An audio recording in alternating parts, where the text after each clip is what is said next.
Romanos 1, versículo 18 al 32. La lectura es larga, hermanos. Dice porque la ira de Dios se revela desde el cielo contra toda impiedad e injusticia de los hombres que detienen con injusticia la verdad, porque lo que de Dios se conoce les es manifiesto, pues Dios se lo manifestó. Porque las cosas invisibles de Él, su eterno poder y deidad, se hacen claramente visibles desde la creación del mundo, siendo entendidas por medio de las cosas hechas, de modo que no tienen excusa. Pues habiendo conocido a Dios, no le glorificaron como a Dios, ni le dieron gracias, sino que se envanecieron en sus razonamientos, y su necio corazón fue entenebrecido. Profesando ser sabios, se hicieron necios. Dice porque la ira de Dios se revela desde el cielo contra toda impiedad e injusticia de los hombres que detienen con injusticia la verdad, porque lo que de Dios se conoce les es manifiesto, pues Dios se lo manifestó. Porque las cosas invisibles de Él, su eterno poder y deidad, se hacen claramente visibles desde la creación del mundo, siendo entendidas por medio de las cosas hechas, de modo que no tienen excusa. Pues habiendo conocido a Dios, no le glorificaron como a Dios, ni le dieron gracias, sino que se envanecieron en sus razonamientos, y su necio corazón fue entenebrecido. Profesando ser sabios, se hicieron necios. Yo estoy leyendo, ¿sí? A ver, yo soy el que está leyendo. ¿Quién está hablando por ahí? Y cambiaron la gloria del Dios incorruptible en semejanza de imagen de hombre corruptible, de aves, de cuadrúpedos y de reptiles, por lo cual también Dios les entregó la inmundicia en las concupiscencias de sus corazones, de modo que deshonraron entre sí sus propios cuerpos, ya que cambiaron la verdad de Dios por la mentira, honrando y dando culto a las criaturas antes que al Creador, el cual es bendito por los siglos. Amén. Por esto Dios los entregó a pasiones vergonzosas, pues aún sus mujeres cambiaron el uso natural por el que es contra la naturaleza. Y de igual modo también los hombres, dejando el uso natural de la mujer, se encendieron en su lascivia unos con otros, cometiendo hechos vergonzosos hombres con hombres y recibiendo en sí mismo la retribución debida a su extravío. Y como ellos no aprobaron tener en cuenta a Dios, Dios los entregó a una mente reprobada para hacer cosas que no convienen, estando atestados de toda injusticia, fornicación, perversidad, avaricia, maldad, llenos de envidia, homicidios, contiendas, engaños y malignidades, murmuradores, detractores, aborrecedores de Dios, injuriosos, soberbios, altivos, inventores de males, desobedientes a los padres, necios, desleales, sin afecto natural, implacables, sin misericordia, quienes habiendo entendido el juicio de Dios, que los que practican tales cosas son dignos de muerte, no solo las hacen, sino que también se complacen en los que las practican. Y luego quiero leer ahí en primera epístola del apóstol San Pablo, dice la palabra del Señor. En el capítulo 1, versículo 5, este es el mensaje que hemos oído de Él y os anunciamos. Dios es luz y no hay ninguna tinieblas en Él. Si decimos que tenemos comunión con Él y andamos en tinieblas, mentimos y no practicamos la verdad. Pero si andamos en luz como Él está en luz, tenemos comunión unos con otros y la sangre de Jesucristo, su Hijo, nos limpia de todo pecado. Si decimos que no tenemos pecado, nos engañamos a nosotros mismos y la verdad no está en nosotros. Si confesamos nuestros pecados, Él es fiel y justo para perdonar nuestros pecados y limpiarnos de toda maldad. Si decimos que no hemos pecado, le hacemos a Él mentiroso y su palabra no está en nosotros. O sea que no somos blancas palomitas. Hijitos míos, estas cosas os escribo para que no pequéis. Y si alguno hubiere pecado, abogado tenemos para con el Padre, Jesucristo el justo. Y Él es la propiciación por nuestros pecados, y no solamente por los nuestros. O sea, dice, cuando habla de propiciación, dice es como la cobertura, nos protege, ¿no? Dice, abogado tenemos para con el Padre, Jesucristo el justo, y Él es la propiciación por nuestros pecados, y no solamente por los nuestros, sino también por los de todo el mundo. Y en esto sabemos que nosotros le conocemos y guardamos sus mandamientos. El que dice yo le conozco y no guarda sus mandamientos, el tal es mentiroso y la verdad no está en él. Pero el que guarda su palabra, en verdaderamente el amor de Dios se ha perfeccionado. En esto sabemos que estamos en Él. el que dice que permanece en Él debe andar como Él anduvo. El que dice que permanece en Él debe andar como Él anduvo. O sea, no hay medias tintas, ¿verdad? El primer pasaje que leímos como que se los dedica a San Pablo a los inconversos, pero le está escribiendo a los hermanos de Roma. Y aquí San Pablo, ese habla en términos teológicos y le está escribiendo a todos los hermanos de todas partes en aquel entonces. Vamos a orar y luego después les voy a pedir que se sienten. Señor, te damos a ti la gloria, la honra y la alabanza. Te damos gracias porque tú eres bueno y justo, porque tú eres digno. Te damos gracias porque tú hablas a nuestro corazón a tiempo y fuera de tiempo. Y quieres que nosotros también nos exhortemos unos a otros para que no nos olvidemos de la fidelidad para contigo. Porque tenemos que aprender a andar como Jesucristo anduvo, para que te honremos a ti, Señor. Mismo Jesucristo dijo que seamos perfectos como nuestro Padre que está en los cielos es perfecto. Esa es nuestra meta, la perfección. Así que la palabra tuya sea para el perfeccionamiento en esta mañana, en el nombre de Jesús. Amén. Siéntense, hermanos, por favor. No sé si ya les dieron una hojita ahí, a lo mejor no alcanzó para todos, ¿verdad? Así que si no le tocó hoja ahí, pues acérquese al de al lado para que cheque la hojita. Hemos estado hablando de los atributos de Dios, atributos que no cambian. Entonces, los atributos apuntan al carácter de Dios. Y hay atributos que Dios no comparte con nosotros. Y hay una serie de atributos que Dios sí comparte con nosotros. Cuando decimos que Dios es justo, es que Dios comparte su justicia con nosotros, porque quiere que nosotros también seamos justos. Entonces, hay una cita que tienen ustedes ahí en su hoja, Génesis 18:25, dice: lejos de ti hacer tal, que hagas morir al justo con el impío, y que sea el justo tratado como el impío, nunca tal hagas. El juez de toda la tierra no ha de hacer lo que es justo. ¿Qué diríamos?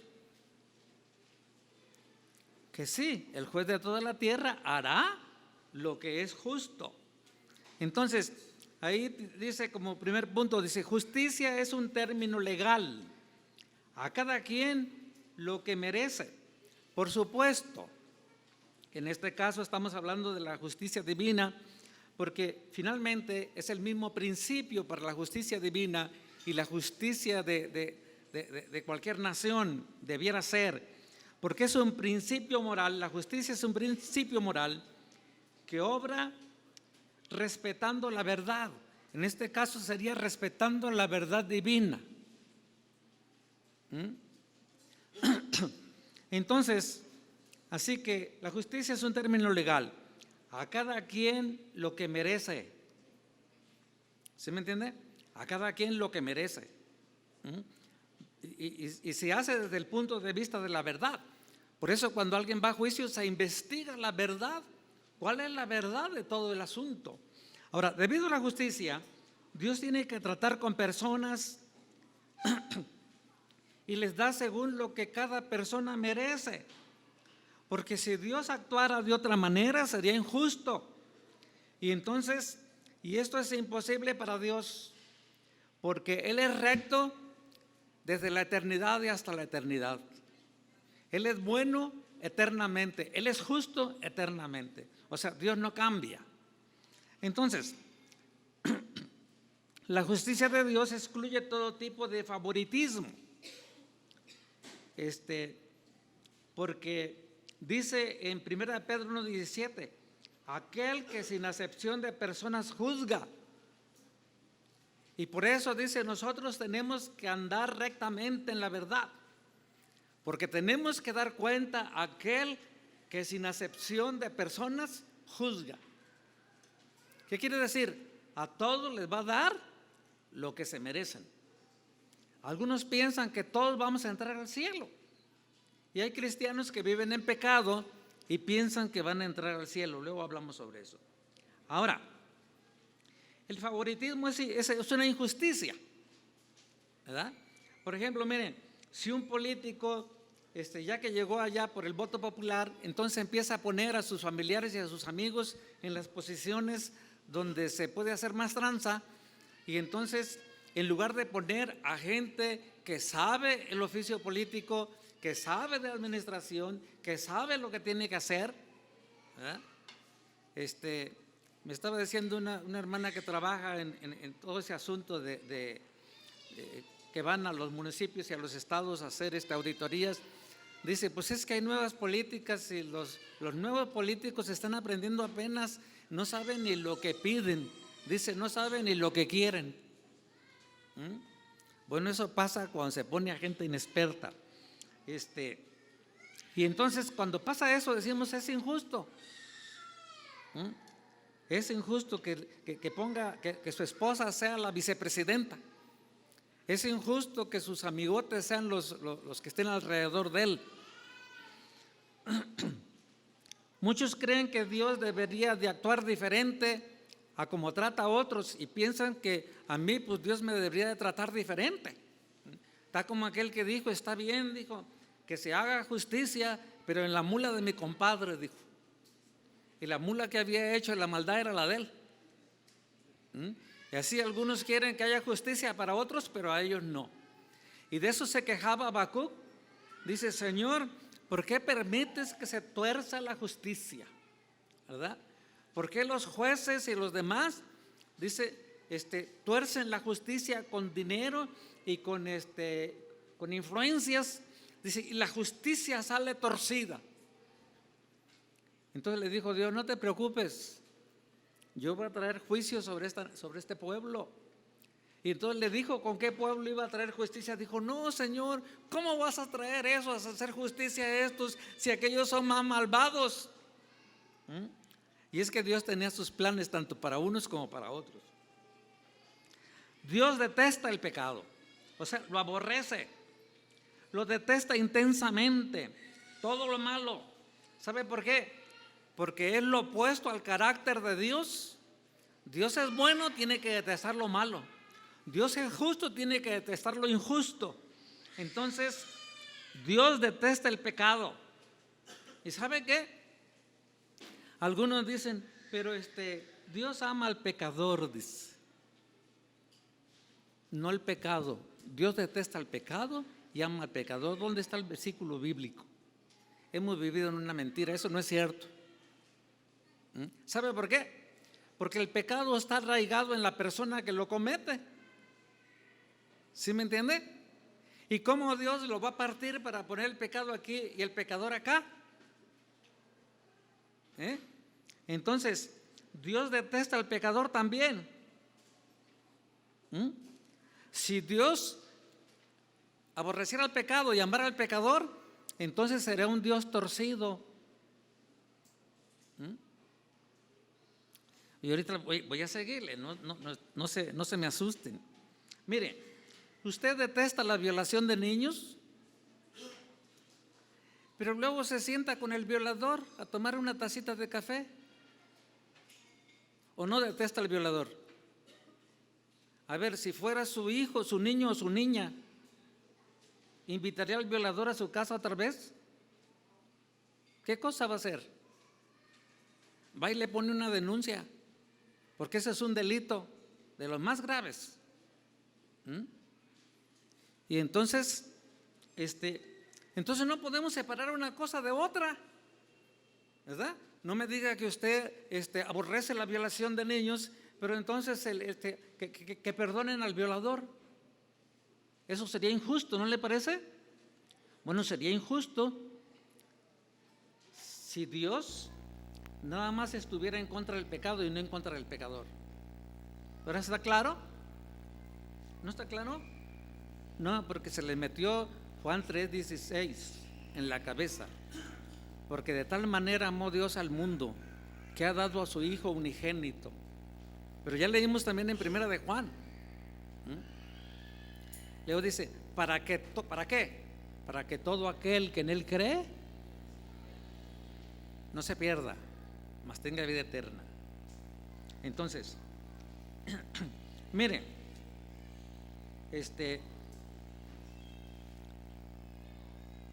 los hebreos pecaron contra Dios con el becerro de oro, y entonces se encendió la ira de Dios contra el pecado y contra ellos. Y le dijo más Dios a Moisés: yo he visto a este pueblo, que por cierto es pueblo de dura cabeza. Ahora pues déjame que se encienda mi ira en ellos y los consuma, y de ti yo haré una nación grande. Iba a acabar con el pueblo. ¿Por qué? Pues porque estaban en la idolatría, pues. Éxodo 32, 9, 10. Acuérdate, no olvides que has provocado la ira de Jehová tu Dios en el desierto, desde el día que saliste de la tierra de Egipto hasta que entraste a este lugar. Habéis sido rebeldes a Jehová. O sea, 40 años de rebeldes en el desierto. ¿Y sabe qué pasó?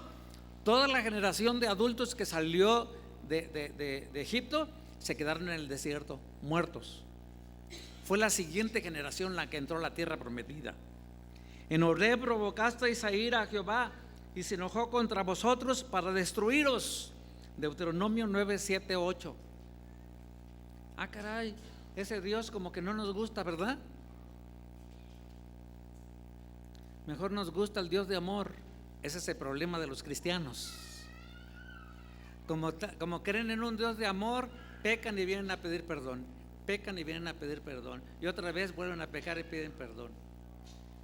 Es más, hay algunos que le piden perdón a 100 pecatados, están aquí todos los domingos y luego todavía quieren tomar la Santa Cena.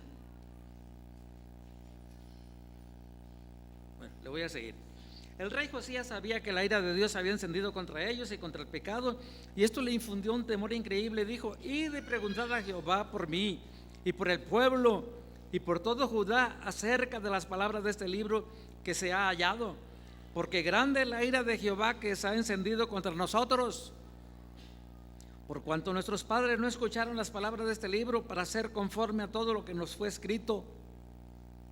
O sea, ellos estaban ignorantes, los padres no les habían enseñado lo correcto. Y entonces, desde el momento que leyó la ley, dijo: la ira de Jehová se ha encendido ya contra nosotros. Y no estaba viendo calamidades, pero él sabía que la ira de Dios estaba arriba de sus cabezas, lista para caer. Y se arrepintieron. Toda la nación se arrepintió, ayunaron, hasta los animales ayunaron. Dios está airado contra los impíos, aborrece y detesta a todos los hacedores de iniquidad. Dios es juez justo y está airado contra el impío todos los días, dice el Salmos 17:11.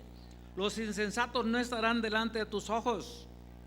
Aborreces a todos los que hacen iniquidad, Salmos 5:5.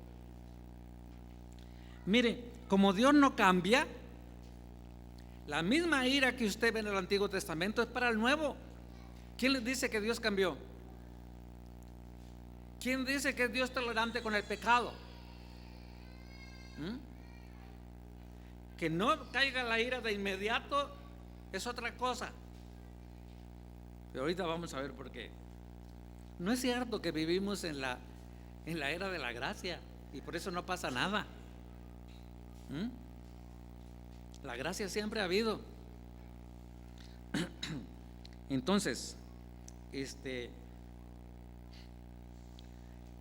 la ira de Dios está sobre cada pecado y sobre el pecador que no quiere arrepentirse creyendo en Jesucristo.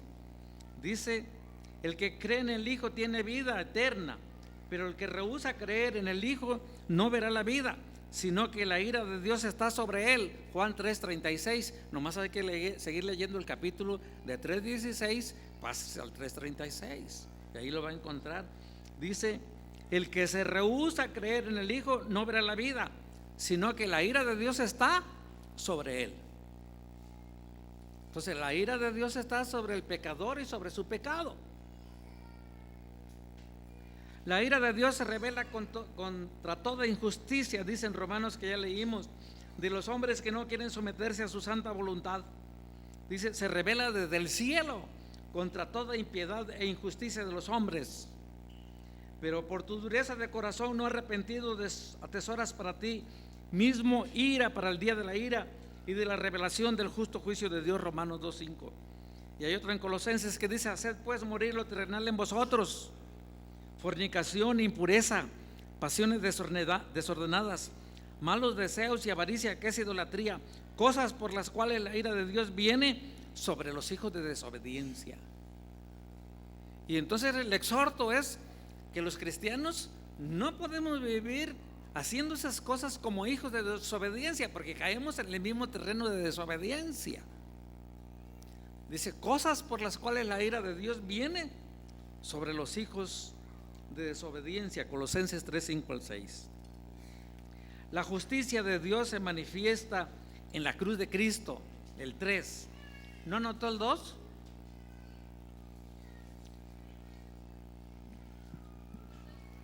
Antes del primer pecado, Dios ya había establecido la sentencia. Dijo: porque el día que de este árbol comieres, de cierto morirás. Y luego se establece desde ahí que la paga del pecado es muerte, como dice Romanos. Ciertamente morirás, dice el Señor, Génesis 2:16 y 17. Es muerte eterna, ¿verdad? Porque hay muerte física y muerte eterna. Estamos hablando de muerte eterna. Muerte eterna quiere decir separado de Dios por toda una eternidad y destinado para un lugar de tormento. Dice Apocalipsis 21:8: pero los cobardes, los incrédulos, los abominables y homicidas, los fornicarios y hechiceros, los idólatras y todos los mentirosos, si me están oyendo, los adolescentes y los niños y todos los mentirosos, tendrán su parte en el lago que arde con fuego y azufre, que es la muerte segunda. Una aquí separado de Dios por el pecado, y otra separado por una eternidad en el lago de fuego, que es la muerte segunda. Ni el infierno, porque el infierno, dice, va a ser vaciado en el lago de fuego. Entonces, ¿pero por qué Dios es tan duro? Bueno, Él tiene todo el derecho de establecer las reglas, ¿verdad? Porque Él es el creador. El hombre de antemano sabía las reglas. ¿Por qué las rompió? Nada más Dios le puso una sola regla, no le puso muchas. Y yo estaba diciendo el otro día que Éxodo tiene 200 y tantos mandamientos, pero ya estaba leyendo la ley tiene, toda la ley, los 5 libros que escribió Moisés, tiene 628 mandamientos. 628 mandamientos. Y entonces uno se va a volver loco para obedecer tantos, ¿verdad? Pero ¿sabe qué? Si usted se entrega al Señor y ama a Dios, va a tener lo que se llama obediencia y no va a tener problemas. Entonces, es imposible que un Dios justo haga lo que no es conforme a la perfecta justicia e imparcial. El hombre pecador tiene un problema grave. Dios no puede simplemente justificar al impío. Si Dios arrojó a Satanás del cielo porque pecó, ¿qué cosa le hace pensar a usted que será recibido en el cielo con pecado? Ahí está la lógica. Si Dios arrojó al diablo del cielo porque pecó, ¿qué cosa le hace pensar a algunos cristianos que Dios los va a recibir en el cielo con pecado? Si la paga del pecado es muerte. Por eso tenemos que vivir en la justicia y santidad de la verdad, dice la palabra del Señor. Por eso dice en 1 de Juan que el propósito de Dios es que seamos perfectos. Y por eso dijo el Señor Jesucristo: sean perfectos como mi Padre que está en los cielos es perfecto. Porque la obra del Señor Jesucristo en la cruz del Calvario es suficiente para darnos perfección, para ayudarnos a vivir en la perfección, si queremos vivir en la perfección. Pero si nada más cambiamos de una religión a otra, pues estamos fritos, estamos en el mismo sartén, en el mismo perol de donde estábamos, porque eso no cambia las cosas. Entonces, dice: Dios es juez justo. Perdón. Si Dios recibiera al pecador en el cielo, sería contrario a su carácter. Dice: el que justifica al impío y el que condena al justo, ambos son igualmente abominación a Jehová. Dice Proverbios 17:5. ¿Qué pues diremos? que hay injusticia en Dios? De ninguna manera. Dios es justo. Cada uno que ha infringido la ley tiene que pagar la multa para que se cancele la deuda. El hombre ha hecho lo malo, desobedeció a Dios violando su santa ley, entonces merece castigo y no recompensa. Si pecó, merece castigo. Y si se mantiene en santidad, merece estar con el Señor por una eternidad. Entonces, Jesucristo, mire, la multa tiene que pagarse, alguien tiene que pagarla. Y si la paga del pecado es sufrir la muerte, y no solo solamente la muerte espiritual de separación, sino también la muerte eterna en el lago de fuego. Dice Romanos 3:26, con la mira de manifestar en este tiempo su justicia, a fin de que Él sea el justo y el que justifica al que es de la fe de Jesús. O sea, Dios sigue siendo justo y justifica al hombre cuando es de la fe de Jesús, cuando ha creído en Jesús y se mantiene en la fe y se mantiene caminando en la fe. ¿Y sabe cuál es ese camino? Es un camino de santidad. Jesucristo fue nuestro sustituto inocente, pagó nuestra multa. Dice la palabra del Señor, mas Él herido fue por nuestras rebeliones, molido por nuestros pecados. El castigo de nuestra paz fue sobre Él y por su llaga fuimos nosotros curados. Todos nosotros nos descarriamos como ovejas, cada cual se apartó de su camino, mas Jehová cargó en Él el pecado de todos nosotros. Mire, hay quienes dicen que no le dan importancia al pecado, ¿verdad? Y no se dan cuenta del precio que pagó Jesús. Hay que ver la película Jesús, ¿verdad? Y ese es un arremedo del real sufrimiento de Jesús. Entonces, si usted quiere saber el horror por el pecado, por causa de pecar, imagínese a Jesucristo en la cruz, que es inocente y que en tres horas que estuvo ahí murió, porque ya prácticamente se había salido toda su sangre, ya lo habían azotado, ¿verdad? Prácticamente él se sostenía por el clavo de los pies, porque si él se colgaba de las manos podía desmembrarse. Que no fue aquí, fue aquí. ¿Sí está claro? No fue aquí, fue aquí, para poder sostenerse un poquito. Entonces, dice, porque también Cristo padeció una sola vez por los pecados, el justo por los injustos, para llevarnos a Dios, siendo la verdad muerto en la carne, pero vivificado en el Espíritu. 1 Pedro 3:18. Así que Jesucristo pagó ahí la deuda que teníamos con Dios. Al que no conoció pecado, lo hizo pecado por nosotros, para que nosotros fuésemos hechos justicia de Dios en Él. Por eso dice también San Pablo, si alguno está en Cristo, nueva criatura es. Las cosas viejas pasaron, y aquí todas son hechas nuevas, ¿verdad? Todas son hechas nuevas. Pero dice alguno, ay hermano, dice, es que como estamos en la carne, dice, pues por eso no tenemos que vivir en la carne. La palabra del Señor dice que tenemos que vivir en el Espíritu, pero como algunos siguen viviendo en la carne, pues por eso están pecando.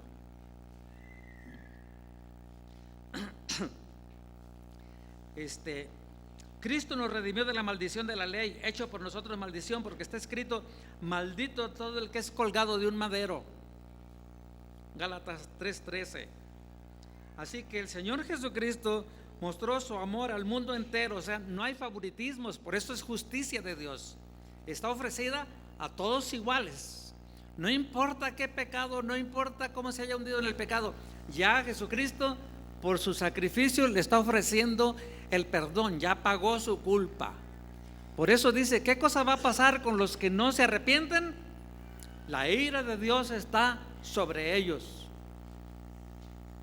Así que dice la palabra del Señor,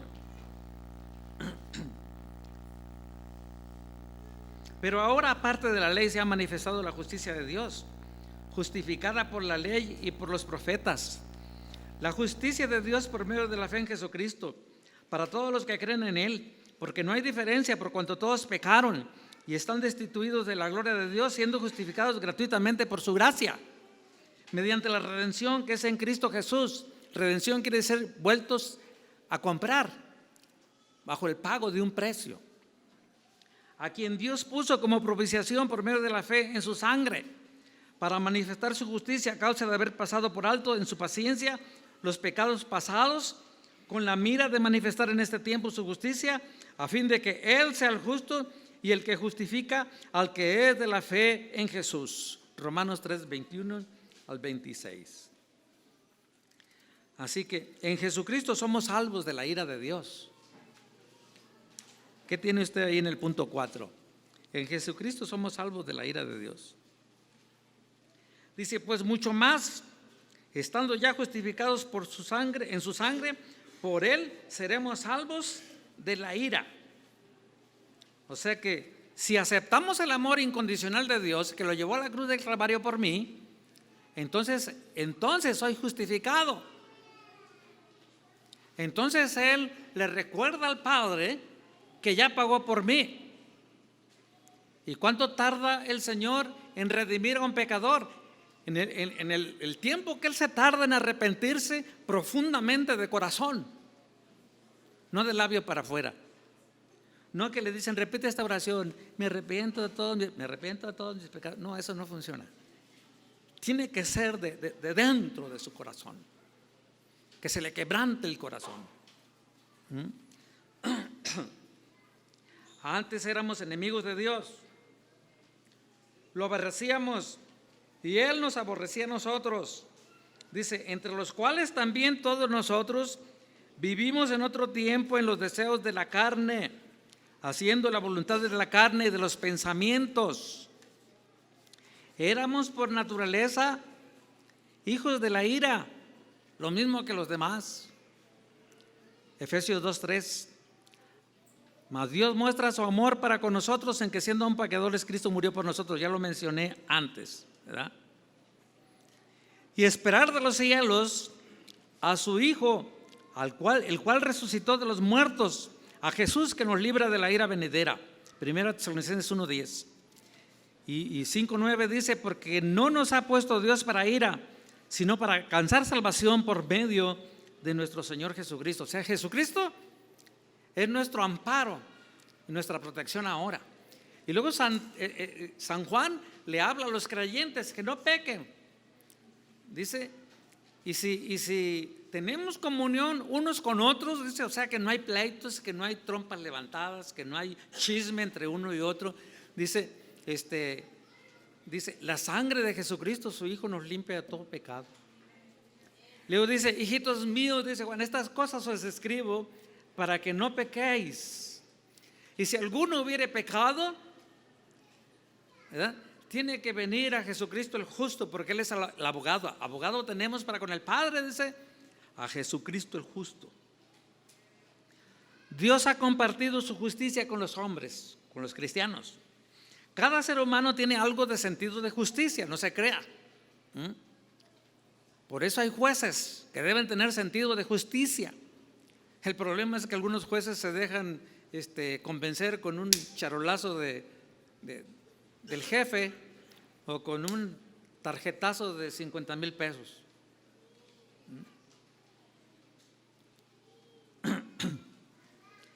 Cada ser humano tiene algo de sentido de justicia, de lo que es correcto hacer, de lo que es correcto hacer con lo que son buenos, de lo que se tiene que hacer con los que son malos.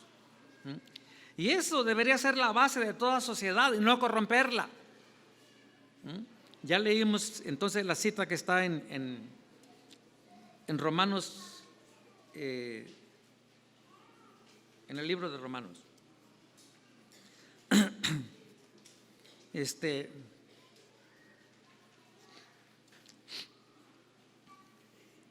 Dios es justo en todos sus caminos. Eso dice el Salmo 145:7. Entonces, mas ahora que habéis sido libertados del pecado, hechos siervos de Dios, tenéis por vuestro fruto la santificación y como fin la vida eterna. Eso es lo que Dios está esperando de nosotros ahora. Entonces, mire, ¿cómo Dios va a sembrar uvas y va a cosechar espinos? No puede ser. Y cuando Dios viene a ver y ve la planta ahí y ni fruto da frutos malos, dijo: córtenla y échenla a la lumbre. No, dice el hortelano, es un ejemplo del Señor Jesucristo: déjame trabajar con ella, la voy a abonar, la voy a limpiar, déjamela otro año más, y ya si no da fruto, pues para el otro año sí la cortamos y le echamos a la lumbre. Dice la palabra del Señor que en aquel día dirá el Señor: no los conozco. Dice: pero Señor, en tu nombre echamos fuera demonios, en tu nombre esto. No los conozco. Dijo: malditos al fuego eterno. ¿Qué quiere decir eso? Pues que hay hasta predicadores que predican pero están viviendo en pecado.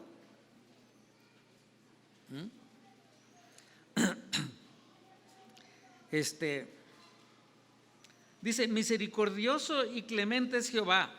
Este atributo debe producir gratitud y adoración.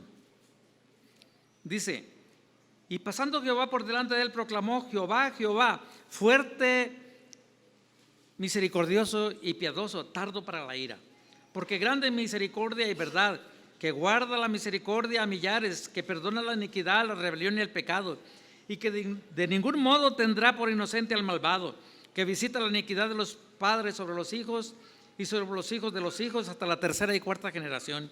Éxodo 34, 6 y 7. Salmo 103, 8 y 9 dice: misericordioso y clemente es Jehová, lento para la ira y grande en misericordia. No contenderá para siempre, ni para siempre guardará el enojo. Si no fuera por la paciencia de Dios, ya les dije que este atributo debe producir gratitud y adoración. Si no fuera por la paciencia de Dios, ¿quién podría ser salvo?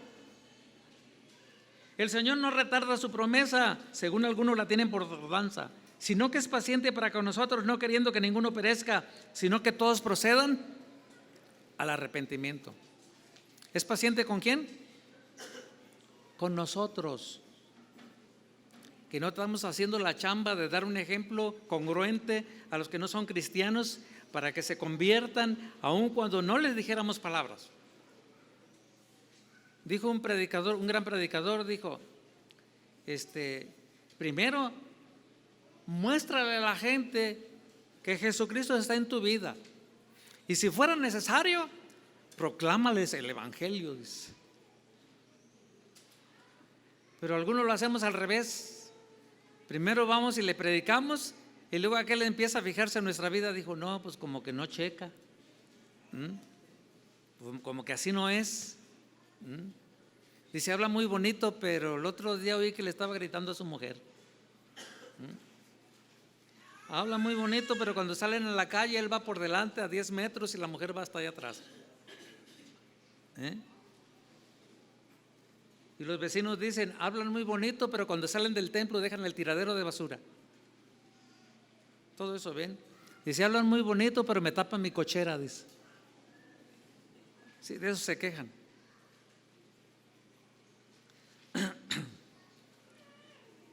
Dice que no menospreciamos lo que Dios nos da. Dice: o menospreciáis las riquezas de su benignidad, paciencia y longanimidad, ignorando que su benignidad te guía al arrepentimiento. Su paciencia, la paciencia de este Dios justo, santo y bueno. Dice: si su gran paciencia no le ha dado a los pecadores lo que se merecen. Porque dice Hebreos 10:31: horrenda cosa es caer en las manos del Dios vivo. ¿Sí me entiende? Algunos piensan que como Dios no ejecuta su juicio inmediatamente, que Dios no existe, y entonces hacen lo que les da la gana.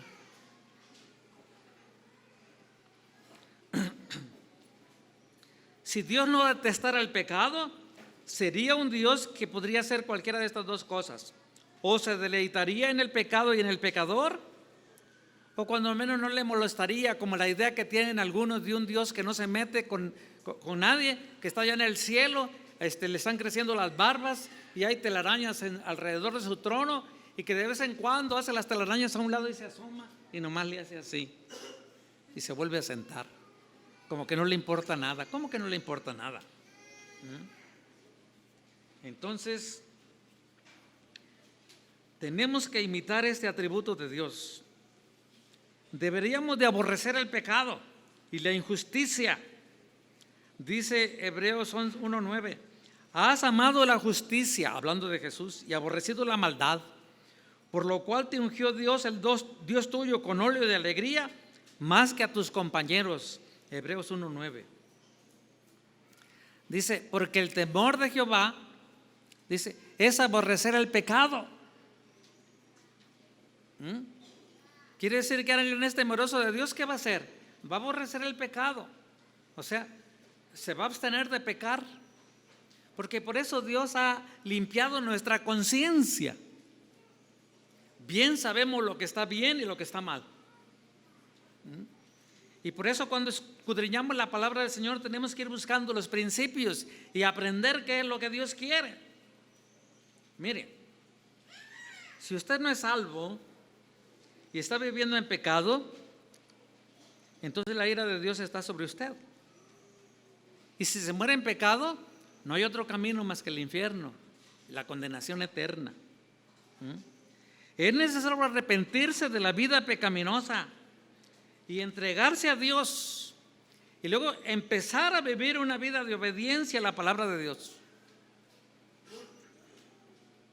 Empezar a caminar bien, pues. San Pedro decía, así que convertíos, dice, así que arrepentíos y convertíos, dice. O sea, no solamente te tienes que arrepentir, sino caminar hacia Dios, convertirse, le estaba dando la espalda a Dios, pues ahora tienes que caminar de frente. Y si usted ya es salvo, tómese un buen tiempo para inclinar la cabeza delante del Señor y darle la gloria, la honra y la alabanza. Y dígale, Señor, como dijo aquel rey cuando le avisaron, pon en orden tu casa porque vas a morir. Se volvió a la pared y empezó a llorar. Le dijo, Señor, yo he andado en integridad delante de tu presencia. Y lloró. Y a medio camino iba al profeta cuando el Señor le dijo al profeta, regrésate y dile que le doy 15 años más, porque había andado en integridad, o sea, rectamente.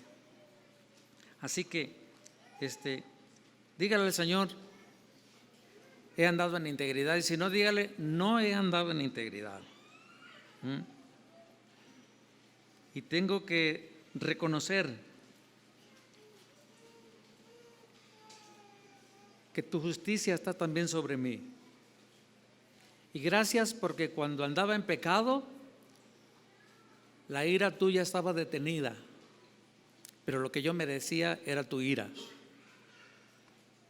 Era que me deshicieras por completo. Así que le voy a pedir que se pongan de pie y le voy a dejar tarea. Ahí va la tarea en la hojita, dice, platique con su familia, oren y lean Isaías 58 y hagan una lista destacando en qué áreas son injustos y póngase a hacer justicia, la justicia práctica que nos enseña Dios que debemos de realizar. No sé cuántos van a venir con su familia, con sus hijos aquí. Usted conoce a sus hijos y van a venir aquí al altar.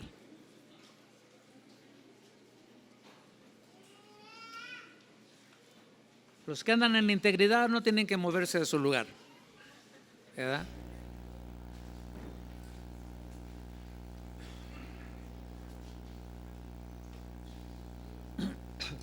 Vamos a pedirle a Abby que nos guíe enseguida en oración.